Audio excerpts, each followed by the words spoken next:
to Show Mercy was because I knew I was called by God to go there, and I didn't know anybody who had been to Uganda or anybody that I can go with, but I talked with my youth pastor, and he knew Bethany Shin, who works for Show Mercy, and just talking with her and connecting with her really opened my eyes more to what God was trying to show me.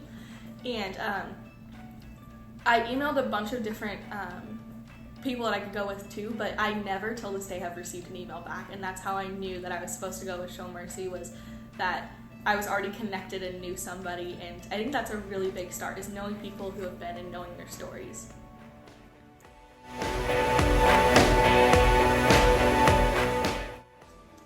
I think every day was practice something new, but what we did while we were there, it was a lot of growing together as a team, but then also learning how to be independent and go out by yourself, and learning how to lead a Bible study, or learning how to kind of lead a discussion with an elderly about their identity with Christ, or just like a Bible scripture or something like that, or being able to go out into the village and being open to speaking with people. It's not something that you're comfortable with, but being in a group and learning how to uplift each other and kind of strengthen people's weaknesses, and like that, and just work together to work for God, I guess.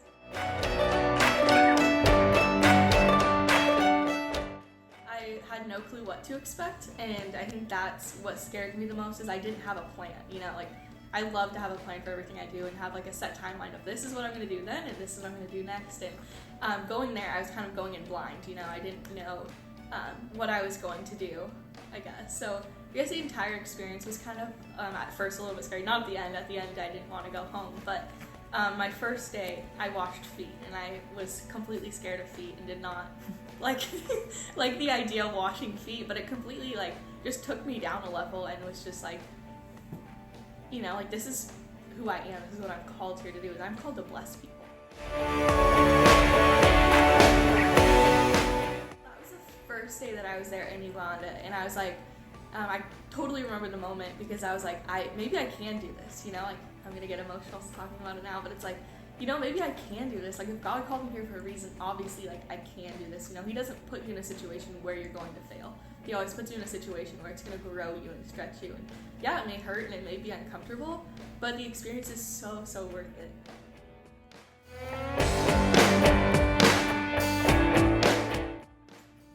The impact was huge in my life. Coming there, I was really hardened and my heart was really hard, but leaving, my heart was really soft with just everything that I had seen and just everything that God had done in me.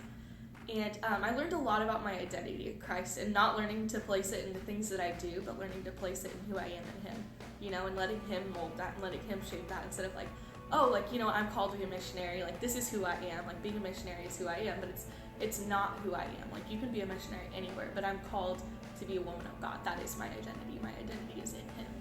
And so just learning how to change my daily life from being all about me to being all about Him and what He wants me to do, and being open to, God works in Uganda, but He also works here in America. He just isn't sanctioned to one place, He only works here. It's no, He works everywhere, and He just wants to show you that,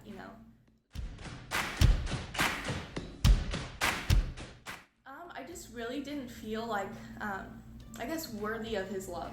It's really hard to accept that, you are His daughter, and no matter what you've done or no matter where you've gone, He's going to love you no matter what, And even though you feel just covered in just so much sin, He's going to make you white as snow, and that's how He sees you.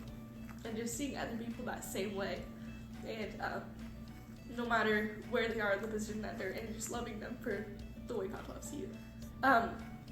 It's probably one of the most simple yet most complicated words ever, because there's so many different meanings to it, but leaving Show Mercy, my definition of love completely changed, because I needed to learn to love myself, learn to love others, and learn to let God love me and love Him in the exact same, well, not the exact same way, because the way He loves us is so much greater than we can love anybody else, but just really learning the value of love, and how genuine it needs to be. You can't just love somebody because you have to, and it's your Christian duty. You have to love somebody because you truly mean it.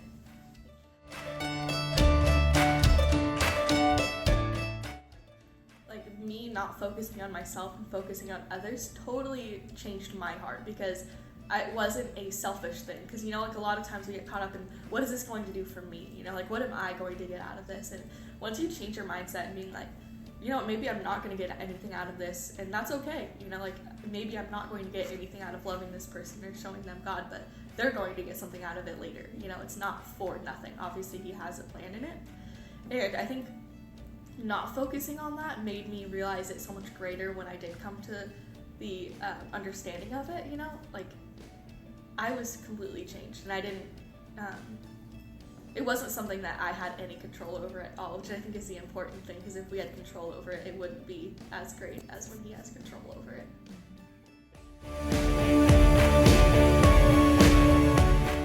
Like, you're not going to go there and not grow. You know, you're going there, and God's going to grow you whether you want to or not, I guess, you know? And when you come home, you're going to influence the people around you so much, you know? And you're not only doing it for you.